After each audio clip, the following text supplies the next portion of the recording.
السلام علیکم۔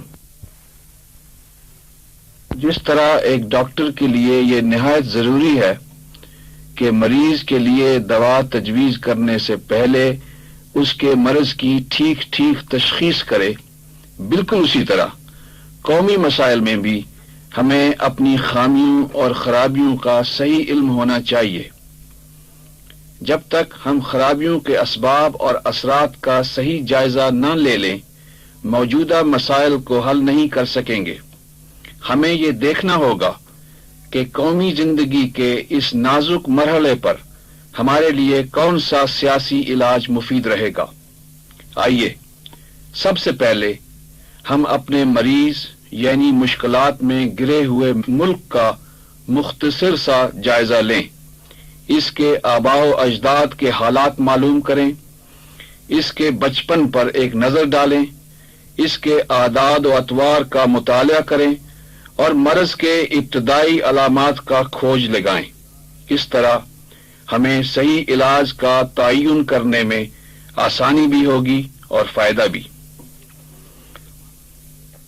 بر صغیر کے مسلمانوں نے آزادی کی خاطر بیش بہا قربانیاں دیں اور کم و بیش 200 سال کی طویل جد و جہد کے بعد پاکستان وجود میں آیا۔ بنگال کے نواب سراج الدولہ اور میسور کے سلطان ٹیپو شہید کا عظیم الشان کردار، 19ویں صدی کے اوائل میں سکھوں کی حکومت کے خلاف سید احمد شہید کا جہاد، 1857 کی جنگ آزادی میں بر صغیر کے مسلمانوں کی قربانیاں، پھر انگریزوں اور ہندوؤں کے ہاتھوں بد نصیب مسلمانوں کا مسلسل ظلم و ستم کا نشانہ بنے رہنا، اس کے بعد مسلمانوں کے علمی اور فکری محاذ پر سر سید احمد خان کی ولولہ انگیز پیش قدمی ہماری تحریک آزادی کے دشوار گزار راستے میں سنگھائے میل کی حیثیت رکھتے ہیں۔ اب ہماری نظر تقسیم بنگال پر تھی۔ یہ ہو چکا تو ہم نے سندھ کو بمبئی سے علیحدہ صوبہ تسلیم کرایا اور مسلمانوں کے لیے جداگانہ انتخاب کا اصول منوایا۔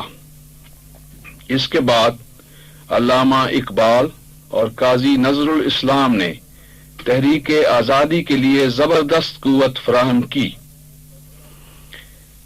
اب 1940 میں ایک آزاد مسلم ریاست کا مطالبہ ہوا اور قرارداد لاہور پاس ہوئی۔ تحریک آزادی کا قافلہ رواں دواں اپنی منزل کی طرف بڑھتا چلا جا رہا تھا۔ اب 1946 میں دہلی میں قرارداد پاکستان پاس ہوئی اور بالآخر قائد اعظم کی قیادت میں پاکستان ایسا عظیم الشان ملک، دنیا کا سب سے بڑا اسلامی ملک، دنیا کے نقشے پر ابھرا۔ تحریک آزادی کی طویل جد و جہد میں مسلمانوں نے انفرادی اور اجتماعی طور پر عظیم اور ناقابل فراموش قربانیاں دی ہیں۔ ہمیں آہستہ آہستہ پختہ یقین ہوتا گیا کہ ہم ایک علیحدہ قوم ہیں۔ ہماری قومیت نسل اور زبان کے تعلق سے نہیں بلکہ ایک مشترک تاریخی ورثے کی بنیاد پر ہے۔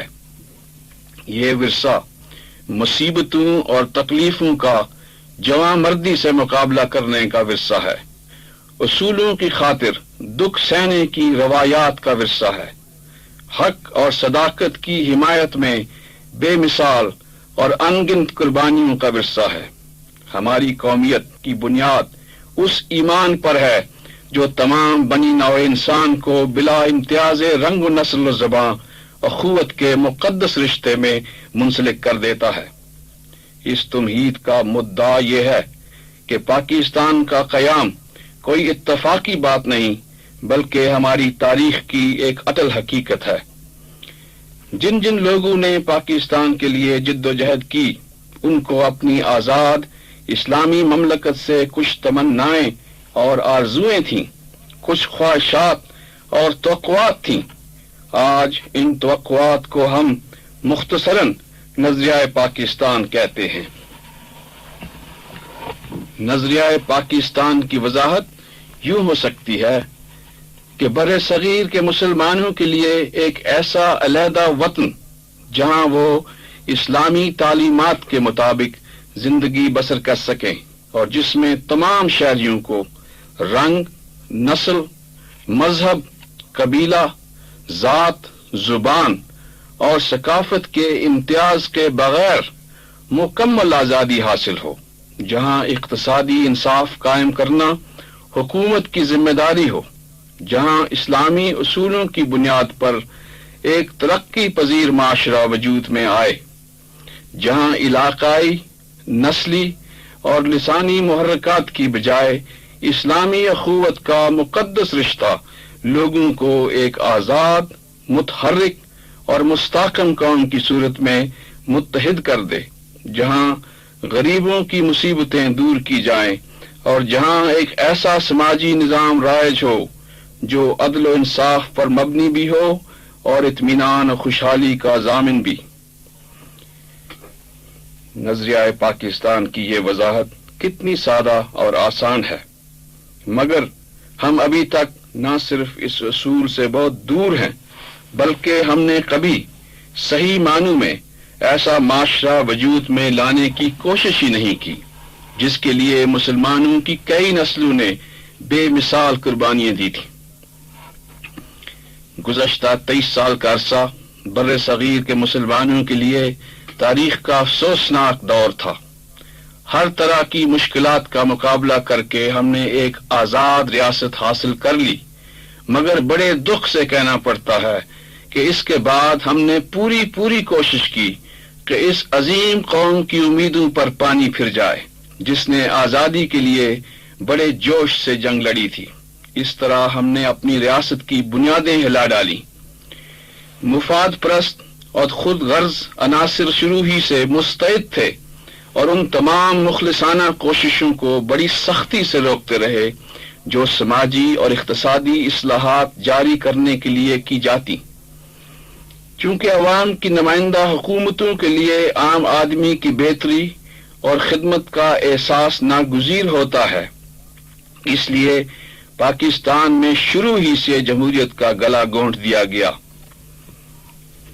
سیاسی لیڈروں، سرمایہ داروں اور بڑے بڑے تاجروں نے نوکر شاہی سے مل کر اپنے برے انجام کے خوف سے ایسے حالات پیدا کر دیے کہ عام آدمی کو یعنی کسانوں، مزدوروں، چھوٹے چھوٹے دکانداروں اور کم تنخواہ پانے والے ملازمین کو کبھی سیاسی طاقت نہ ملنے پائے۔ اس سیاسی لوٹ مار کی فضا میں بدترین سماجی برائیوں کو پوری طرح کھل کھیلنے کا موقع ملا۔ ایک طرف بددیانتی اور انتظامیہ کی نااہلی زوروں پر تھی تو دوسری طرف یاروں نے تجارتی اخلاق کا جنازہ نکال دیا۔ ایک طرف غریب طبقہ خاموشی سے دکھ جھیلتا رہا اور دوسری طرف بددیانت لوگوں نے ناجائز طریقوں سے جمع کی ہوئی دولت کے نشے میں عزت اور شرافت کے نئے پیمانے وضع کر لیے، یعنی شرافت کا دار و مدار صرف دولت کی مقدار قرار پایا۔ یہ مرض تھا جس کی صحیح تشخیص کر کے ہم نے ایک عظیم عوامی تحریک کے زور سے ایک بددیانت اور نااہل حکومت کا تختہ الٹ دیا۔ لیکن ہماری جد و جہد ابھی ختم نہیں ہوئی، کیونکہ ایسا معلوم ہوتا ہے کہ حصول اقتدار کی موجودہ دور میں حقیقی نصب العین ہماری نگاہوں سے اوجھل ہو چکا ہے۔ صورتحال یہ ہے کہ ایک نام نہاد آئینی ڈھانچے کو منسوخ کرنے سے نئے مسائل پیدا ہو چکے ہیں۔ اب ہمیں اپنی یہ ذمہ داری محسوس کرنی چاہیے کہ جس ملک میں جمہوریت کو آزمانے ہی نہ دیا گیا ہو وہاں اس کی ابتدا کرنی ہے۔ جس مریض نے مشکل سے سانس لینا شروع کیا ہے اس کو بڑی حکمت اور پیار سے اس قابل بنانا ہے کہ وہ ایک صحت مند اور بھرپور زندگی گزارنے کے قابل ہو سکے۔ اس مرحلے پر سوال یہ نہیں کہ مریض کو نئی زندگی دلانے کا سہرا کس ڈاکٹر کے سر باندھا جائے، اصل سوال تو یہ ہے کہ مریض زندہ بھی رہتا ہے یا نہیں۔ مقصد یہ ہے کہ زیادہ اہمیت اس بات کو حاصل نہیں کہ حکومت کون بناتا ہے اور حزب اختلاف میں کون رہتا ہے۔ ہمارا سب سے بڑا مسئلہ اس وقت یہ ہے کہ ہمارے ملک میں جمہوریت زندہ بھی رہتی ہے یا نہیں۔ تحریک استقلال کے رفقائے کار کا اور میرا اپنا یقین ہے کہ اس وقت ہمیں جو سب سے اہم مسئلہ درپیش ہے وہ ملک کا اتحاد اور جمہوریت کی بحالی ہے۔ خدا نخواستہ اگر پاکستان کا اتحاد ہی خطرے میں پڑ گیا تو نہ کسی عوامی حکومت کو استحکام نصیب ہو سکے گا اور نہ ہمیں اپنے مسائل کے حل کی کوئی امید نظر آئے گی۔ ہمارے لیے زیادہ اہم بات یہ ہے کہ ہم مختلف جماعتوں کے درمیان حقیقی یا فرضی کشیدگی کو کم کریں تاکہ آپ کے منتخب نمائندے آپس میں خلوص اور محبت کی فضا میں بیٹھ کر آسانی سے آئین بنا سکیں اور آئین سازی کے وقت ان کا ذہن جماعتی اور علاقائی تعصبات سے آزاد ہو۔ ہمارے لیے یہ بات زیادہ اہمیت نہیں رکھتی کہ آئندہ حکومت کس جماعت کی ہوگی، کیونکہ جب آئین بن جائے گا اور ملک کے تمام علاقوں کے لوگ آزاد شہریوں کی حیثیت میں دوستی اور محبت سے متحد رہنے پر متفق ہوں گے اور ملک میں عوام کی بالادستی تسلیم کر لی جائے گی، تو ہم اپنی قومی زندگی کے ایک نئے اور عظیم دور کا آغاز کر چکے ہوں گے۔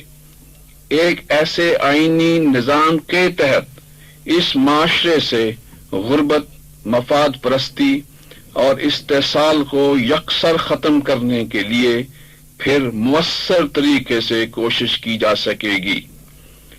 تحریک استقلال کے منتخب نمائندے ہر حکومت پر اپنا اجتماعی دباؤ ڈال کر اسے اس بات پر آمادہ کرنے کی کوشش کریں گے کہ وہ کروڑوں محنت کش عوام کی بہبود کے لیے مؤثر کارروائی کرے، اس لیے کہ ہمیں یہ یقین ہے کہ یہ ملک جس مقصد کے لیے حاصل کیا گیا تھا وہ مقصد تب تک پورا نہ ہو سکے گا جب تک ہم سب کی اجتماعی کوششیں زیادہ سے زیادہ شہریوں کی خدمت اور فلاح و بہبود کے لیے مخصوص نہ ہوں۔ ہم چاہتے ہیں کہ حکومت تمام شہریوں کے لیے خوراک، مکان اور دوسری بنیادی ضروریات مہیا کرنے کے لیے خلوص اور سرگرمی سے کوشش کرے۔ ہر شہری کو کم از کم تعلیم کے ایک خاص معیار تک پہنچانے کی سہولت حاصل ہو۔ ہم سمجھتے ہیں کہ ملک کے تمام ذرائع اور حکومت کی پوری مشینری اس اہم ذمہ داری کو پورا کرنے میں لگا دینی چاہیے اور حکومت کی دوسری تمام سرگرمیاں بھی اسی مقصد کے تابع ہونی چاہیے۔ ہم یہ بھی ضروری سمجھتے ہیں کہ جو لوگ کسی صورت میں اختیار کے مالک ہوں وہ دیانتداری، سادہ رہن سہن اور پاکیزہ زندگی گزارنے میں دوسروں کے لیے مثال قائم کریں، اور یہ بھی کہ عہدے اور پوزیشن میں ترقی کرنے سے ان کا اخلاقی معیار بلند تر ہونا چاہیے۔ ہمارا ملک ایک لحاظ سے اسلامی دنیا کے لیے ایک خاص اہمیت رکھتا ہے، کیونکہ پاکستان کا وجود اسلامی اتحاد کی زندہ مثال ہے، اور یہ ناقابل تردید حقیقت پوری اسلامی دنیا کے لیے اتحاد اور اخوت کا بہترین سبق ہے۔ اس طرح ہم پر ایک اور بڑی ذمہ داری یہ عائد ہوتی ہے کہ تمام مسلمان ملکوں سے انتہائی قریبی تعلقات قائم کریں اور انہیں زیادہ سے زیادہ مضبوط اور مستحکم بنانے میں کوئی کسر باقی نہ چھوڑیں۔ اعتماد کی فضا بحال کرنے کے لیے یہ نہایت ضروری ہے کہ مختلف علاقوں کے لوگ قومی مفادات کے لیے اپنے آپ کو برابر کا شریک محسوس کریں۔ اس مقصد کے لیے آزادانہ میل جول کے زیادہ سے زیادہ مواقع فراہم کرنا بہت مفید ثابت ہوگا۔ ہمیں یقین ہے کہ ہمارا ملک صرف اسی صورت میں مضبوط اور خوشحال بن سکتا ہے جب مختلف علاقوں کے لوگوں کو جہاں تک ہو سکے پوری خود مختاری حاصل ہو، لیکن یہ علاقائی خود مختاری کسی طرح بھی پاکستان کے اتحاد، سالمیت اور تحفظ کو نقصان پہنچانے والی نہ ہو۔ اس مقصد کے لیے ضروری ہے کہ امور خارجہ، دفاع، کرنسی اور مختلف علاقوں کے درمیان مواصلات کا نظام مرکز کے ذمے ہو، اور مرکز اتنا مضبوط اور مؤثر ہو کہ ان عظیم ذمہ داریوں کو آسانی سے اور اچھی طرح پورا کر سکے۔ دوسری طرف صوبائی حکومتوں کو عوام کی روزمرہ کی زندگی سے متعلق تمام معاملات میں پورا اختیار حاصل ہو، کیونکہ یہی ایک ایسا طریقہ ہے جس سے انتظامیہ عوام کے قریب تر رہ کر بہتر خدمات انجام دے سکے گی اور صحیح معنوں میں عوام کی بہبود و خوشحالی میں مؤثر کردار ادا کر سکے گی۔ ان وسیع اصولوں کی روشنی میں ہماری کوشش یہی ہوگی کہ ہم کسی طرح سیاسی جماعتوں کو ان کے سخت رویے میں نرمی اور اعتدال پیدا کرنے پر آمادہ کر سکیں۔ اس کا فائدہ یہ ہوگا کہ ہم وسیع تر قومی مفادات کو نقصان پہنچنے سے بچا سکیں گے۔ ملک کے مختلف علاقوں میں ہر طرح کے عدم مساوات کو کم سے کم وقت میں ختم کرنے کے لیے ہم سرتوڑ کوشش کریں گے، اور مشرقی پاکستان کو تمام محکموں میں محکمہ دفاع سمیت پوری نمائندگی دلائیں گے۔ ہمیں معلوم ہے کہ مشرقی پاکستان کی اقتصادی حالت کو سیلابوں نے بری طرح نقصان پہنچایا ہے۔ ہم اس بات پر زور دیں گے کہ اس خطرناک صورتحال پر قابو پانے کے لیے تمام ضروری اور فوری اقدامات کیے جائیں۔ ملک کی خارجہ پالیسی کے معاملے میں ہم اپنی پوری قوت اور رسوخ سے کام لے کر ایک آزاد خارجہ پالیسی کے قیام میں مدد دیں گے۔ ہماری پالیسی عالمی امن میں فروغ کا باعث اور قومی مفادات کے تابع ہوگی۔ ہم چاہتے ہیں کہ پاکستان سیٹوں اور سینٹوں دونوں سے علیحدہ ہو جائے اور ایک ایسی متحرک اور جاندار خارجہ پالیسی اختیار کرے جس سے نہ صرف پاکستان اپنا تحفظ کر سکے بلکہ دوسرے دوست ملکوں کی مدد کرنے کے قابل بھی ہو جائے۔ کشمیر کے متعلق از سر نو ایک ایسی مؤثر پالیسی اختیار کی جائے جس سے کشمیر کو بھارت کے شکنجہ غلامی سے جلد از جلد آزادی مل سکے۔ فراخہ بند کی تعمیر سے جو خطرناک صورتحال پیدا ہو گئی ہے اس پر قابو پانے کے لیے فوری تجاویز پر عمل کرنے کے لیے مؤثر اقدامات کیے جائیں۔ میری ان گزارشات کا مقصد یہ تھا کہ آپ کو ہمارے خیالات اور رجحانات کو سمجھنے میں مدد ملے۔ آپ کو یقیناً اندازہ ہو گیا ہوگا کہ بڑے بڑے قومی مسائل میں ہمارا نقطہ نظر کیا ہے۔ ان مسائل کے علاوہ زراعت کا اہم مسئلہ ہے، اور یہ کہ ایک خاندان یا فرد کے پاس زیادہ سے زیادہ کتنی زمین ہونی چاہیے، یہ بھی کہ کن کن اداروں اور صنعتوں کو قومی ملکیت میں لینا ضروری ہے۔ یہ اور اس طرح کے دوسرے مسائل کے متعلق یہ بتا دینا ضروری سمجھتا ہوں کہ ہم ہر اس اقدام کی ڈٹ کر حمایت کریں گے جس سے غریب آدمی کو فائدہ پہنچتا ہو، جس سے غریب آدمی کو ملک کی دولت کا زیادہ سے زیادہ حصہ مل سکے، اور جس سے قومی پیداوار بڑھتی چلی جائے تاکہ ملک بنیادی ضروریات میں دوسرے ممالک کا محتاج نہ رہے۔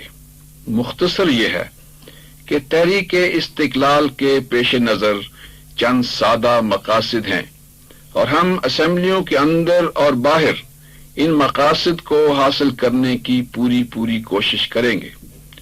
مقاصد یہ ہیں: پہلا، پاکستان کا اتحاد اور سالمیت. دوسرا، جمہوریت کی بحالی اور تمام علاقوں کے عوام کو برابر حقوق دلا کر قومی معاملات میں شریک کرنا. تیسرا، ہر قسم کی مفاد پرستی اور استحصال کو ختم کرنا. اور چوتھا، عدل و انصاف پر مبنی سماجی نظام قائم کرنا. قومی مسائل کو حل کرنے کے لیے تحریک استقلال پوری دیانتداری سے ہر قسم کے خوف اور لالچ سے بے نیاز ہو کر آگے بڑھے گی، اس لیے کہ مفاد پرستوں کی سرپرستی نہ ہم نے پہلے قبول کی ہے اور نہ آئندہ قبول کریں گے. ہم سیاسی میدان میں صرف اس لیے اترے ہیں کہ حق و صداقت کا بول بالا ہو اور ہمارا قومی ضمیر زندہ رہے. قومی زندگی میں ہم یہ کردار اس وقت تک ادا کرتے رہیں گے جب تک اس ملک کے عوام کو ہماری ضرورت ہوگی، اور ہم انشاءاللہ ایک ایسا معاشرہ تعمیر کرنے میں کامیاب ہو جائیں گے جو ہماری آئندہ نسلوں کے لیے باعث فخر ہو. ایک ایسا معاشرہ جس میں ہر پاکستانی سربلندی سے زندگی بسر کر سکے، اس لیے کہ وہ ایک ترقی پذیر ملک کا شہری ہے اور ایک ایسے فعال اور متحرک معاشرے کا فرد ہے جو تعصبات اور تنگ نظری سے آزاد ہے، جس کی بنیاد ان اسلامی اقدار پر ہے جو انسانیت کی آخری امید ہے اور جو انشاءاللہ پوری انسانیت کے لیے روشنی کا مینار ثابت ہوں گی. ایسی اقدار جو مستقل ہیں اور ایسی اقدار جن کو کبھی زوال نہ آئے گا. اس عظیم نصب العین کے لیے ہم نے اپنے آپ کو وقف کر رکھا ہے اور اس کو حاصل کرنے کے لیے ہم جد و جہد کرتے رہیں گے.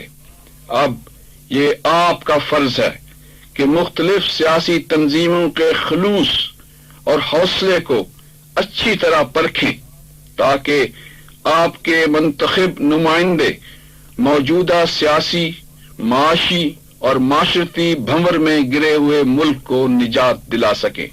میری دعا ہے کہ اللہ تعالی ہمیں بصیرت کا وہ نور عطا فرمائے جس کی اس وقت اہل پاکستان کو سب سے زیادہ ضرورت ہے، اور اپنے فضل سے وہ فراست عطا کرے جس سے ہم اپنے اختیارات کو صحیح استعمال کر سکیں. کیونکہ اگر ایسا نہ ہوا تو پھر ہم میں سے بہتوں کو شاید اپنی زندگی میں دوسرا موقع نہ ملے کہ ہم اپنے معاملات کو اپنی مرضی کے مطابق اور جمہوری طریقے سے طے کر سکیں. خدا حافظ.